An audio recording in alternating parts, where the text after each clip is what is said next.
Hello and happy Memorial Day to everyone. We're going to, filming this on Memorial Day. Y'all will probably see it tomorrow. But we're going to do our little garden walk for this week because in the past week, a lot has changed. We've gotten so much rain here, and we're just going to show you everything that is starting to pop up and look a little different. So in this row is our cucamelons.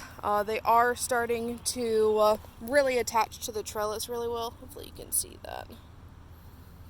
So in no time, they will take over this little TP trellis that we have here. But you can tell a lot of these are starting to put off runners and little fruit sets. You can see one there, a couple here. So those will be up and going in no time. We still have to work on this bed, which really just has onions and weeds in it.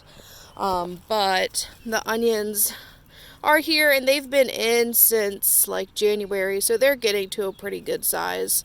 So we just have to come through and weed a little bit, and then we'll probably either put like some peppers where we had just pulled up our broccoli, or maybe some more tomato plants, or we will figure something out. Last week I completely fumbled over my words and said that this was ginger and garlic, I believe. It is actually turmeric and ginger. I almost just did it again. But like I said, I planted this, I believe I wrote it on here. So at the beginning of April, it is now the end of May. They just take like 3 or 4 months to even like pop up out of the soil. So they will be pretty boring for another couple of months. But our potatoes have really, really taken off, especially with all of the rain that we had this week. I actually just went through and added more soil into here to cover everything up. But those are looking really, really good. I'm actually going to bring you over to where our little chicken coop is, because we noticed an entire bed of peas were planted by our girls. And thank goodness they did, because hello. Hey, Esther. Yes. Y'all think I have treats, huh? So this is Esther, the white one, and then Abigail is our prairie bluebell. We have 2 olive eggers, Jade and Emerald, and then our other Easter egger is behind the brown one. But what we're here for. Look at that pea. That's our first pea. And like I said, thank goodness that we've got a couple more coming too. Thank goodness that this actually happened back here, and this stays really shady throughout the day. So we've put a couple of just stakes back there, hoping that it will help it trellis maybe even up onto the coop, because they'll peck at it some, but for the most part it will at least put off fruit until it gets too hot here to do that.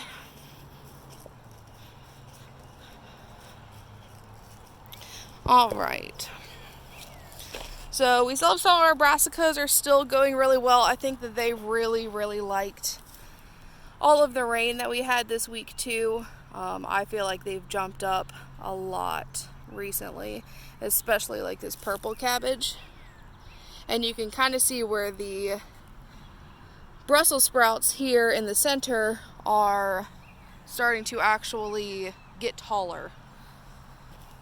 And then our cucumbers have gotten a lot bigger. A couple of them have started sending off their first little runs, so they'll start attaching themselves pretty well to this trellis. We may have to help them here and there, but for the most part they'll climb up that trellis on their own.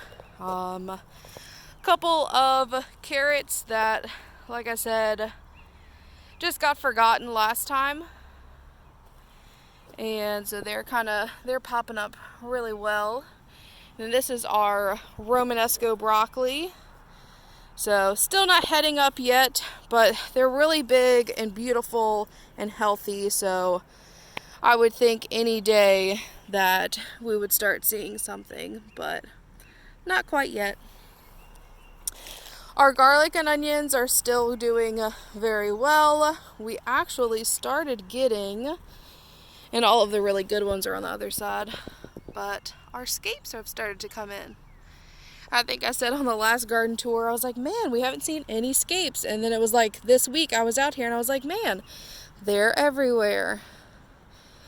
So we'll probably give those a little longer. Like I said, it's our first time growing the hardneck garlic, which is what gives you those scapes. So we're not really sure how long they're supposed to be on there. So if anyone has any suggestions on that, we just started seeing them in the past week, so I'm not sure how many weeks that you leave them on there before you harvest. But if you know, I would love to hear it down below because I have no idea. Our purple broccoli's still getting good.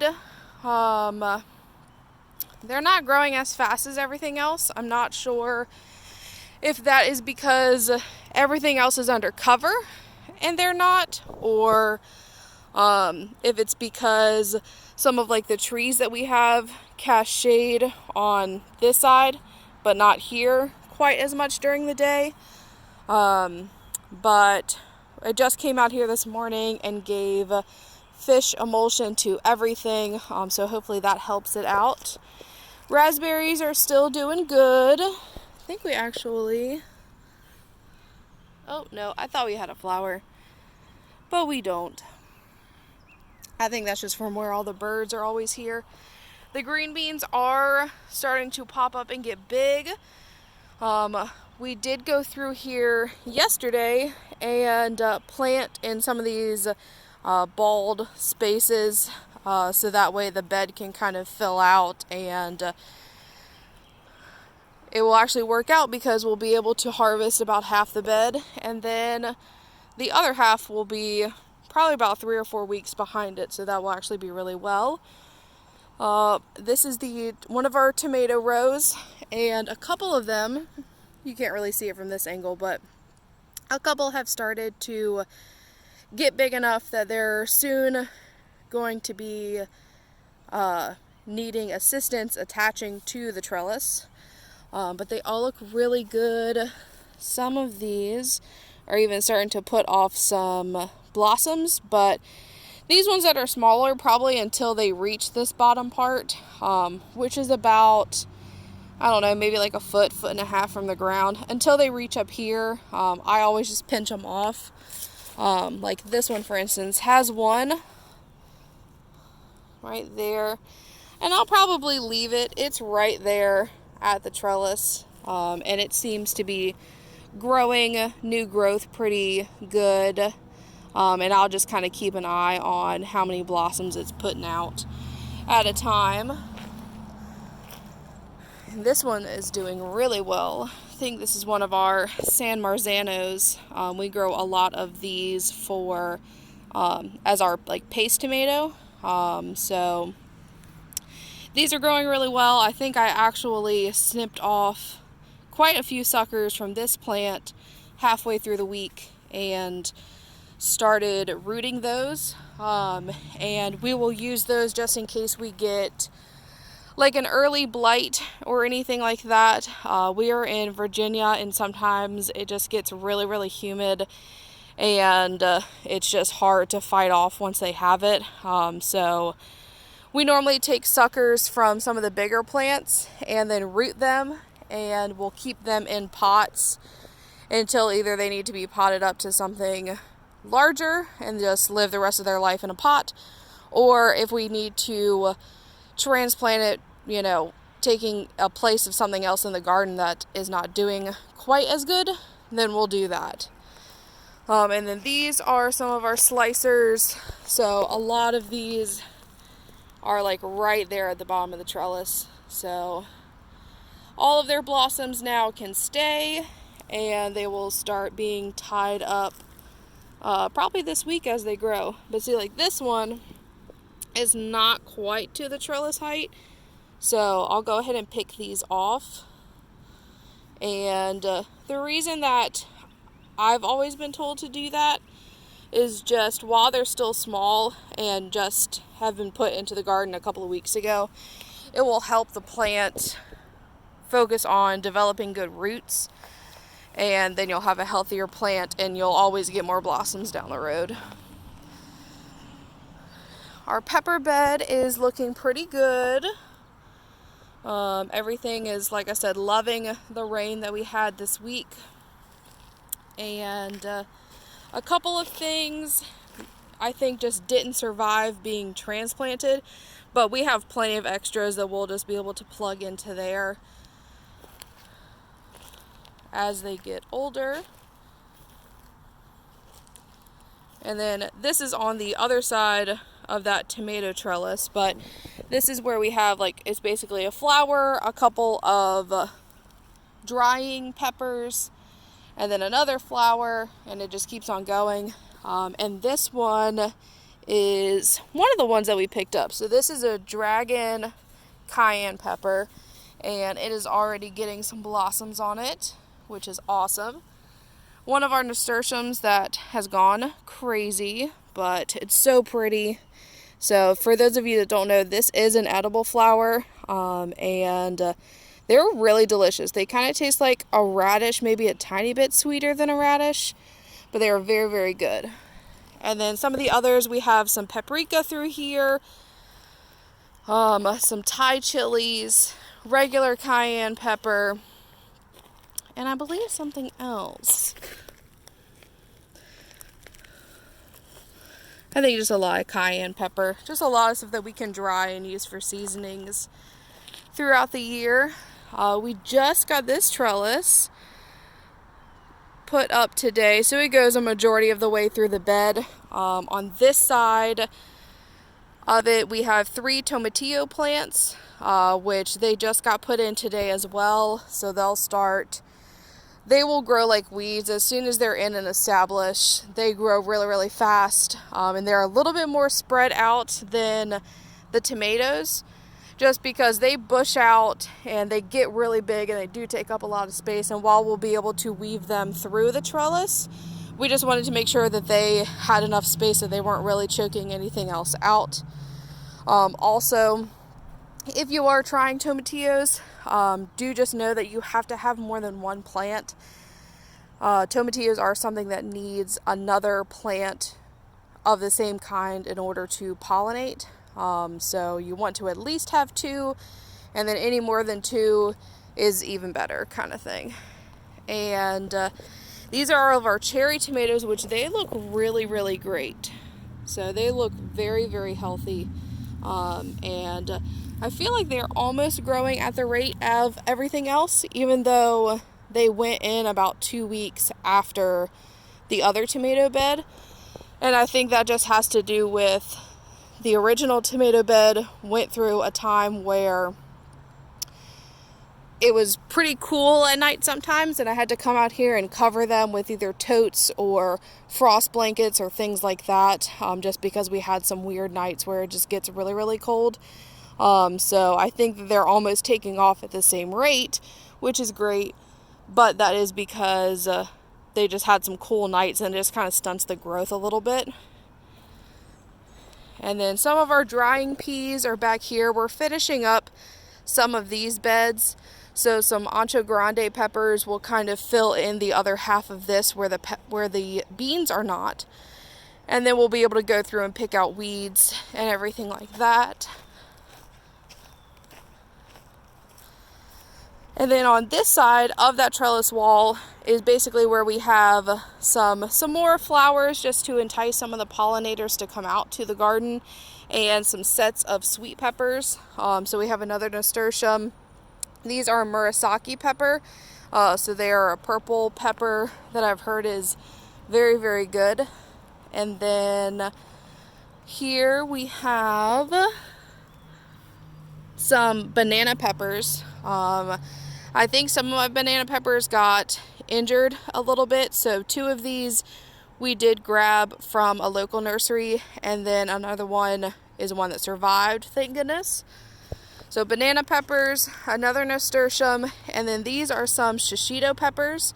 Those are our absolute favorite. I cannot wait for those to start coming in. This is one of the last beds that we have to finish, which these are some of the sweet peppers like bell peppers, and jalapenos will go into this part of this bed. And then we have our zucchini is all in, and we do have sweet peppers in between them. They are a little bit closer just because peppers can stand to hold hands, and sometimes they even do better when they're holding hands versus when they're spread really, really far apart. Our peanuts are doing very well. They are actually putting off new growth out of the top since we've planted them, which is great. And then our okra is doing good. I think it got kind of hot the past couple of days, which they didn't like so much, and that's just because they're small. Once they get bigger, okra loves the heat, but I think along with the transplant shock and then like 5 straight days of rain, and then it gets really hot, I think it was just a rough week for them, but I'm sure that they will pull through. And then throughout here, we have some of the, I'm not exactly sure the variety. I think they're like the Tim Tom. They're like it's like a patio version of snow peas. So they're a bushing variety, so they don't have to be trellised. But I just came out here earlier today, and they are starting to put off their little blossoms. So hopefully these will be able to hang out here for at least another couple of weeks. It does sometimes get really hot here really quickly, and sometimes because of that your peas will it just won't be the season for those anymore because they like it when it's a little bit cooler. But being that some of them are starting to blossom, we should be able to at least be able to eat them frequently in salads and things like that, at least for another couple of weeks, I would think.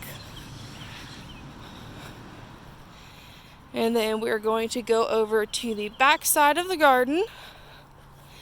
Like I said, we do still have a few more things that need to go in between the rain and then the heat this week. It's hard to do more than about an hour down here at a time.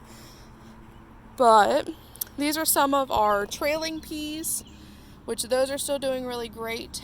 We had some strawberry, I believe that it's like a strawberry sunflower. It's got like pink and yellow on it. Go in here and then here, so they'll be, I thought that would be really pretty. They'll be right there on the outsides of this trellis walkway. We put some zinnias in here at the base of the loofah, and the loofah looks really great. It's starting to get a lot of like dark green leaves and putting off new growth that I can tell. So hopefully soon it will start sending off runners, and we'll just start to completely take over this trellis, which is exactly what we want it to do. And then these are our noodle beans. So they are starting to come off too. They're starting to get their true leaves in there in the center. And in no time, they will start to attach themselves as well. A couple of more dry beans, couple of sunflowers here in the back where they'll be able to reach up high enough so that way they'll be able to get enough sunshine, but yet they still won't, cast a shadow on anything else that needs it. We do have some potatoes here that are coming up. So this week we'll probably really focus on getting weeds out of this particular area, so that way they're not really competing. And after a couple of days of rain, which we're supposed to get again, I'm sure that these ones will be growing just as fast as the ones in the bags. And then these are the other set of snow peas that we have. They're starting to get really big. I would think here soon we'll probably start being able to see blossoms on these as well. So like I said, hopefully we get another few weeks, maybe even a month left on the peas, and then we'll just transition to either like a small personal melon that can grow up this cattle panel and just have some support for the actual fruit, or we'll just do some more pole beans. That just kind of depends on how we're feeling as that time gets here. And then yesterday we actually did another little patch of radishes, and this was yesterday, and they're already coming up really, really well. So we'll give them another couple of days, let them kind of get their feet in, and then I will need to come in through here and thin them out. But I'm happy to see that they're coming up even after a day. That is probably the quickest germination on anything that I have had, which is great. So, and those are something quick. Again, we did put them, let me show you. I did put them at the back part of this archway, just so that either as the peas get bigger and cast shade as the sun goes up and over this way, they will shade out that area so that way it doesn't get too hot for the radishes and that they'll bolt. Or worst comes to worst, we could always grab shade cloth for this part of the trellis right here, which again will just give them enough shade that we will be able to harvest them without them going to flower first because it is too warm. Radishes are something that are really quick, so I don't think that we'll really have a big problem with those. Some varieties, you can harvest those within 20 days of planting them and them coming up, so I don't think that that will be difficult at all for us to be able to get one last little harvest of those out, and then we'll probably have to wait until it starts cooling down in the fall to be able to plant those again, because it just gets way too warm here in order to do that. But yeah, that's what we've had this past week. A lot of stuff is just starting to really establish itself and jump up and start growing really, really well. So I hope that y'all have all had an amazing Memorial Day, and we will see you soon. Bye.